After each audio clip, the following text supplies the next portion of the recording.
অনুরাগের ছোঁয়া আজকের পর্বের শুরুতেই পরমাকে হাসপাতাল থেকে বাড়িতে নিয়ে আসা হয় বরণ করে ঘরে তোলার মাধ্যমে। কিন্তু শান্তি বেশিক্ষণ স্থায়ী হলো না। পরমা ঘরে আসার পরই আদিত্যের বাবা সুদীপাকে কড়া ভাষায় অপমান করতে শুরু করেন। তিনি অভিযোগ করেন সুদীপা বাড়ির কাউকে খবর না দিয়ে কেন একজন বাইরের মানুষকে ডেকে বাড়িতে নিয়ে এলো এবং সুযোগ দিল। পাশ থেকে সঞ্চারী এই ঘটনাকে আরও উস্কে দিয়ে বলে যে সেই অফিসারই পরমাকে গাড়িতে তুলে নিয়ে গিয়েছিলেন। অভ্র প্রতিবাদ করল, আদিত্যের বাবা সুদীপাকে নিয়ে উল্টোপাল্টা মন্তব্য চালিয়ে যেতে থাকেন। পরমা স্পষ্ট বলে তার শরীর ভালো লাগছে না, এসব কথা শুনতে চায় না। কিন্তু যাওয়ার আগে সে সুদীপাকে জানায়, আমি শুধুমাত্র তোমার জন্যই বেঁচেছি।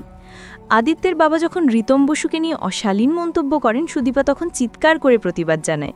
ঠিক তখনই আদিত্য সেখানে আসে এবং জানায় পুলিশকে ফোন কোনো পুরুষ নয়, একজন মহিলা করেছিলেন, যার রিপোর্ট তার কাছে আছে। ছোট্ট রূপার সঙ্গে সঙ্গে সঞ্চারীর দিকে আঙুল তুলে বলে, এই বাজে মেয়েটাই ফোন করেছিল। সঞ্চারী অপ্রস্তুত হয়ে দ্রুত পরিস্থিতি সামাল দেওয়ার চেষ্টা করে। আদিত্যের মনে তখন সঞ্চারীকে নিয়ে গভীর সন্দেহ জাগে। এরপর অভ্র ও বড়মা মিলে সব কিছুর জন্য আদিত্যকে দায়ী করতে শুরু করেন। অভ্র বলে, এত বড় অফিসার হয়েও আদিত্য চোখের সামনে তার দাদা ও বড়মাকে ধরে নিয়ে যেতে দিল। বড়মা আবেগাপ্লুত হয়ে বলেন, ছেলের থেকেও বেশি ভালোবেসেও তিনি এমনটা আশা করেননি। আদিত্য তখন হতাশ হয়ে বলে, ঠিক আছে, আমি ভুল করেছি, তো আমাকে শাস্তি দাও। ঠিক তখনই সুদীপা এবার রুখে দাঁড়ায়। সে সবার সামনে যুক্তি দিয়ে প্রমাণ করে যে একজন পুলিশ অফিসার হিসেবে আদিত্যের কিছুই করার ছিল না, সে শপথের বিরুদ্ধে যেতে পারে না। সুদীপা আরও বলে, তাদের সম্পর্কের গভীরতা নেই বলেই তার কাছে কারো ফোন নাম্বার ছিল না। পরমার জীবন বাঁচানোই তার কাছে মুখ্য ছিল, সামাজিক রীতিনীতি নয়। এরপর সুদীপা তাদের বলে, সব অশান্তি যখন তাকে নিয়েই, তাহলে তারা জন্য তাকে শাস্তি দেয়, আদিত্যকে নয়। আদিত্যের মা তখন হতাশ হয়ে কাঁদতে শুরু করেন যে বাড়িতে শুধু শাস্তি আর অশান্তিই চলে। সবাই যার যার ঘরে চলে যাবার পর অভ্র পরমার সেবা করতে যায়। অভ্র পরমার হাত ধরে আবেগপ্রবণ হয় বলে, তুমি যা চাইবে আমি তোমাকে তাই দেব, কিন্তু প্লিজ নিজেকে শেষ করে দিও না। পরমা তখন উত্তর দেয়, আমি মুক্তি চাই।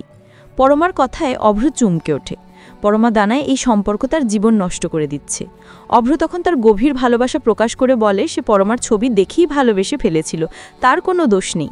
পরমা তখন বলে, সে শুধু বাঁচতে চাই, কি করবে জানে না। অভ্র বলে, তুমি আমার ভাইকে ভুলতে পারছো না, কি করবে তুমি ঠিক করো, আমার অনুমতির প্রয়োজন নেই। মন খারাপ করে অভ্র ঘর ছেড়ে চলে যায়। এদিকে আদিত্যের কথায় সুদীপা তার ঘরে আসে। সুদীপা বলে, সে শুধু তার কর্তব্য পালন করেছে। আদিত্য তখন সুদীপার দিকে তাকিয়ে মনে মনে ভাবে, ঋতম বসুকে সে কিছুতেই ভুলতে পারছে না। সুদীপা তখন আদিত্যকে কিছু বলার আছে কিনা জিজ্ঞেস করলে আদিত্য আর থাকতে পারে না। ঈর্ষান্বিত হয়ে সুদীপাকে জিজ্ঞেস করে, ওই ঋতম বসু আপনার সাথে কি করছিল, আর কেনই বা সে আপনাকে বাড়ি অবধি ড্রপ করে গেল? সুদীপা অবাক হয়ে যায়, এই কথা বলার জন্যই কি সে তাকে ডেকেছে? আদিত্যের দিকে অবাক দৃষ্টিতে তাকিয়ে থাকে সুদীপা। আর এখানেই আজকের পর্বের সমাপ্তি ঘটে। তো বন্ধুরা, এই ছিল আজকের পর্ব। ভালো লেগে থাকলে লাইক কমেন্ট করে জানাতে ভুলো না, আর চ্যানেলটি সাবস্ক্রাইব বা পেজটি ফলো করো নতুন আপডেট পেতে। আগামীকাল দেখা হবে। টাটা।